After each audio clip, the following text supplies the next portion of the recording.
Okay, gentlemen, here we go with our week 11 training video.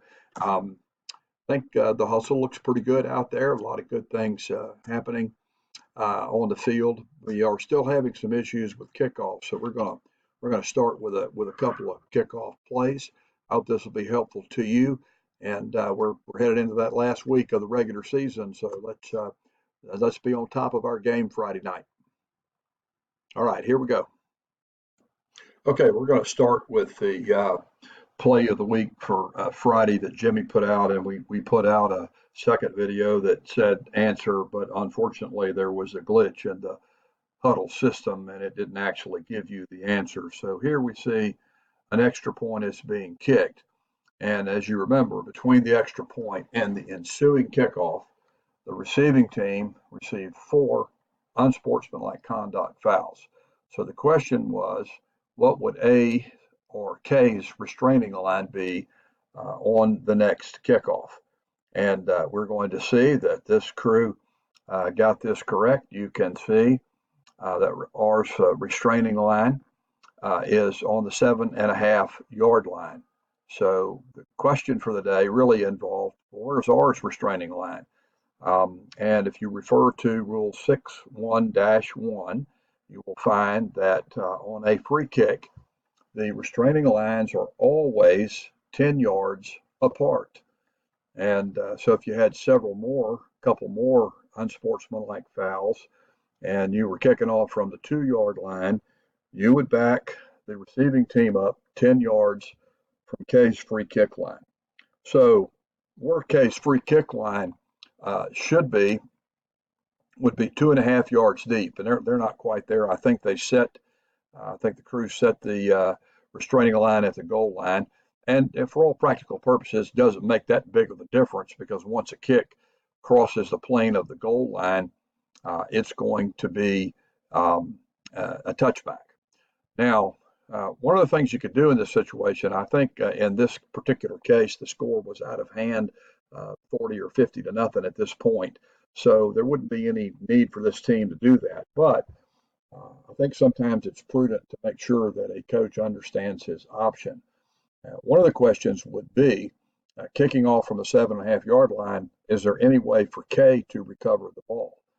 And the answer to that would be only if in the case that R touched the ball first. So you can see in this particular case, the kicker's just going to boot it out of the end zone, and so that's a touchback. So the ball is coming out to the 20.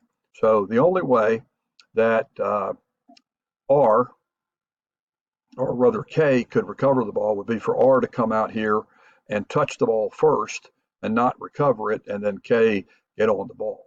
So if their situation were such that K had all these unsportsmanlike penalties and they wanted to do an onside kick, what they could do is decline the distance penalty for the last unsportsmanlike foul, which would mean that K's restraining line would be the 15, R's restraining line would be the 5, and then there would be a greater opportunity for K to recover an onside kick if that's what they wanted to do.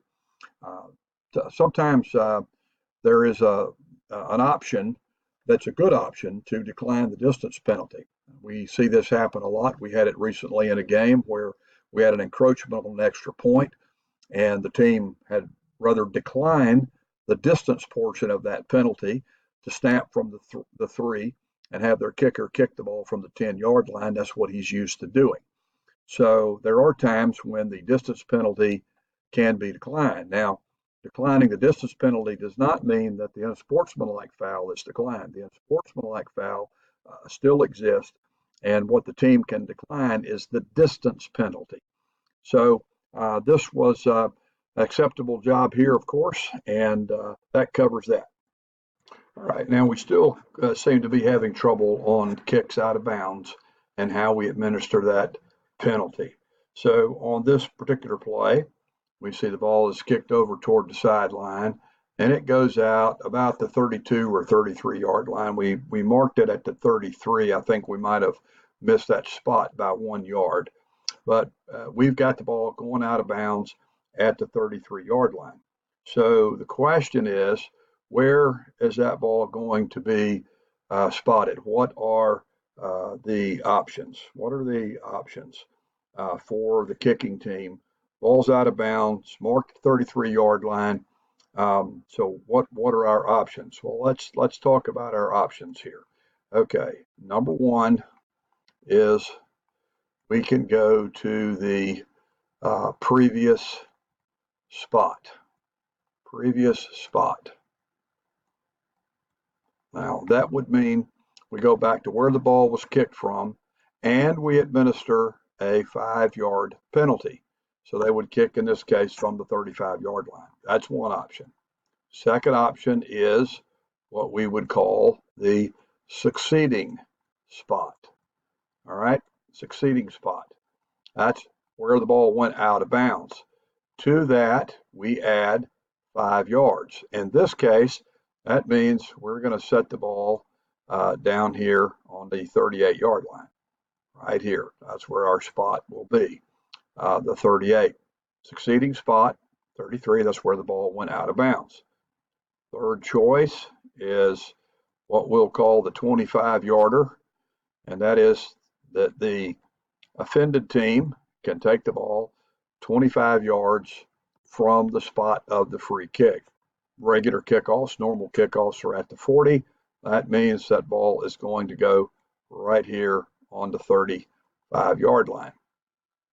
And of course, there is a fourth option, and that is the out of bounds spot. Now, there's not really any reason for a team to take the ball at the out of bounds spot, because that's not necessarily going to give them the best spot, because they can take the out of bounds spot, the succeeding spot, and add 5 yards. So this is a +5. This is a 5-yard penalty administration. Now, where the number 3 option comes in is, say the ball's kicked out back down here around the 15-yard line or the 10-yard line. Well, they can take the ball there +5 yards, or they can take it at the 35. Here's the thing that we want to make sure that we understand. We don't add the 5 yards to option number 3. We can add the 5 yards to option number 4, but option number 4 is simply taking it where the ball went out of bounds. And quite frankly, there's no reason for anybody ever to accept that option, because they can take that option +5. So in this particular case, we'll move on to the next play. And here we see the ball is spotted at the 38-yard line. That is correct. That's where the ball is supposed to be spotted. They could have the option of the 35. They could have the option of the 38. They could have the option of going back to the 40 and re-kicking the ball. We need to get this right. Now, I've shown you how this was done correctly. I have a plethora, unfortunately, of kickoffs that went out of bounds where we didn't do it correctly. And usually it's the failure to add the 5 yards. So let's, referees especially, let's get on this. But let's be reminded that when we're doing penalty administration, that's a crew responsibility. So we need to work on this and try to get this corrected as we move down the road. But that's how we handle kickoffs out of bounds. Okay, gentlemen, we've got several problems on this play. First of all, I want you to notice these officials here are wearing long sleeve shirts. All right. Now we're going to let this play progress forward. And we have an encroachment, pretty obvious encroachment. But in a moment here, we're going to see our line judge come into the picture. And what do we notice about our line judge? Our line judge is wearing a short sleeve shirt. It also appears, if I'm not mistaken, that he has a long sleeve shirt on underneath the short sleeve shirt. Gentlemen, this is unprofessional. It's unacceptable. White hats, we should not allow this to happen. We go on the field, we all wear the same uniform. Now, if you're coming to work with my crew and you show up and you say, I don't have a short sleeve shirt, all I've got is a long sleeve shirt, that's no problem. We're all going on the field looking the same. I carry a pair of scissors. I will fix your long sleeve shirt so it looks like a short sleeve shirt, and we'll go on the field in short sleeves. However, if everyone shows up with a short sleeve shirt or whether a long sleeve shirt, except for one person, and he has short sleeves, then everybody else is going to have to pull out their short sleeves and put them on because I can't make a short sleeve shirt a long sleeve shirt. This is unacceptable. If we're going to wear short sleeves, we do not wear a black or any other color shirt underneath it that's sticking out. All right, now there's another issue here. We had encroachment. We should have had a flag. There's no reason to walk in toward the middle here, but we are pulling our flag out of our back pocket, pulling our flag out of our front pocket here. That is not where your flag goes. Let's watch again. We have the encroachment, got a flag. Now the flag on the other side over here, as I notice, it does not appear to be actually thrown. It's just sort of waved in the air. There's the flag pulled out, and it's not actually thrown on the ground. It's just stuck back in the belt. Now here, our line judge is pulling a flag out of the front pocket. Gentlemen, some of the officiating pants have a flag pocket in the front. If they do not, you put the flag in your waist belt, in your waistline, on your waistband, in your pants. Let's be professional. Referees, please do not allow your crew to go on the field in different uniforms. Okay, gentlemen, this play is a false start. That is a false start.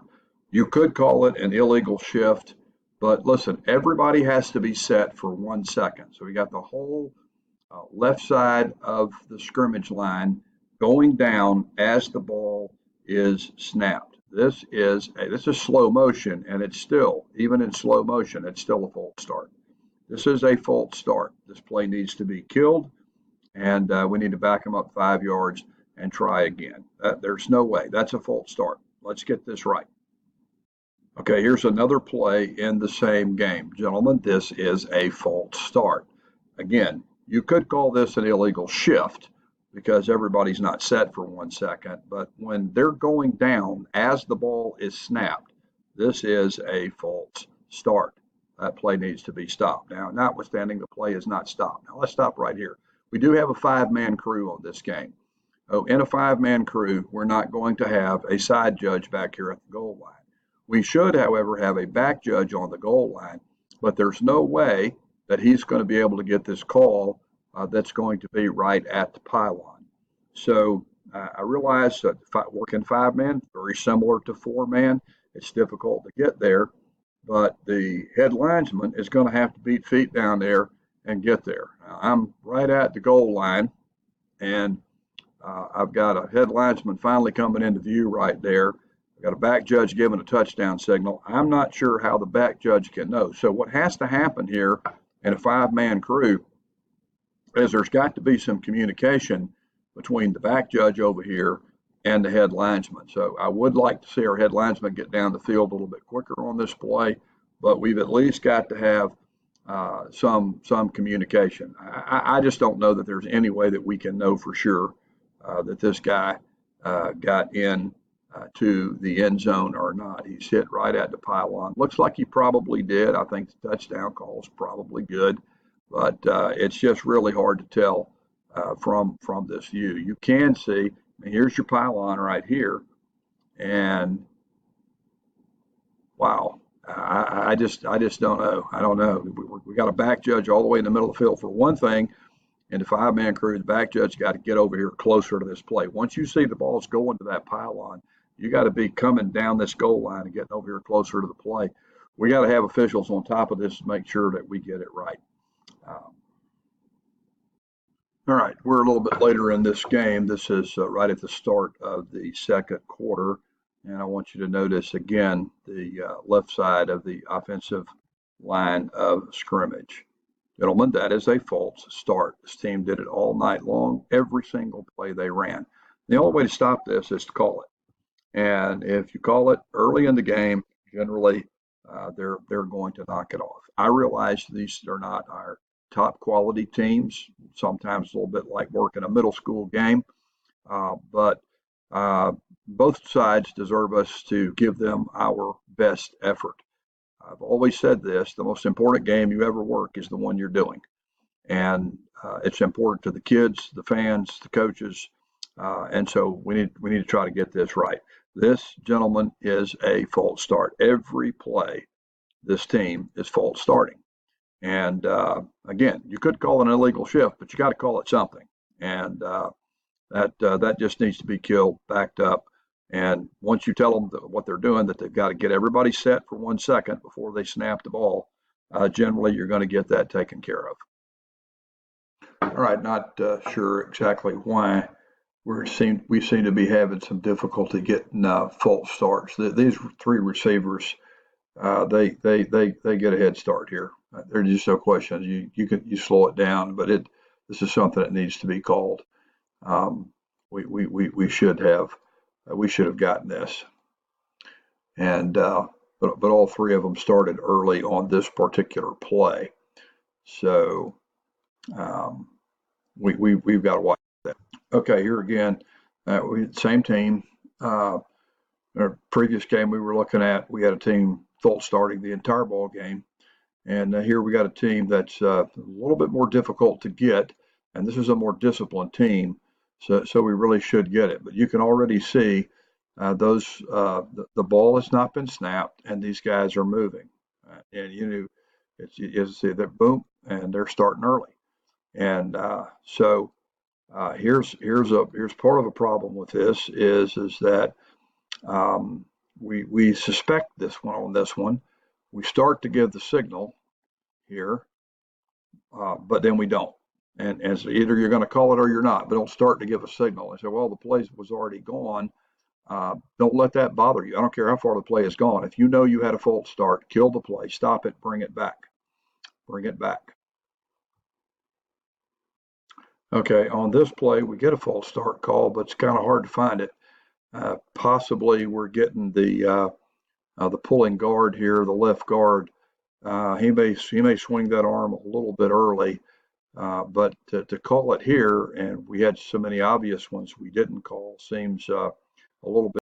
All right, guys, I don't want to beat a dead horse here, but once again, we've got a false start. You can see where the false start was committed.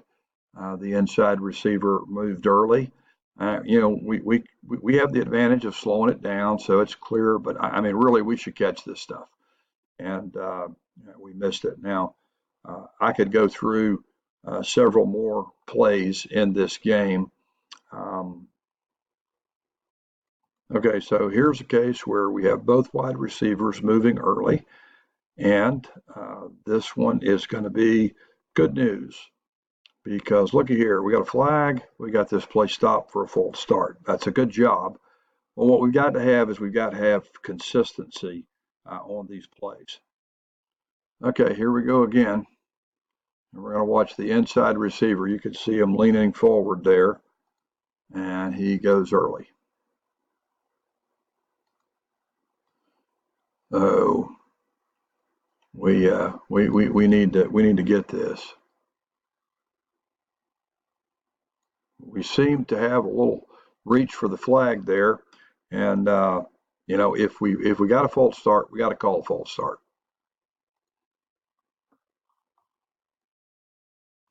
Okay, gentlemen, that's it for week 11. Sorry to be late getting this out. It is Friday morning, and I'll be sending this out here in a few minutes.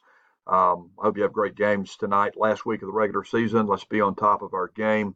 And I guess to all the other crews, I would say stay warm. But y'all have a great evening tonight, great games, and we'll talk to you next week.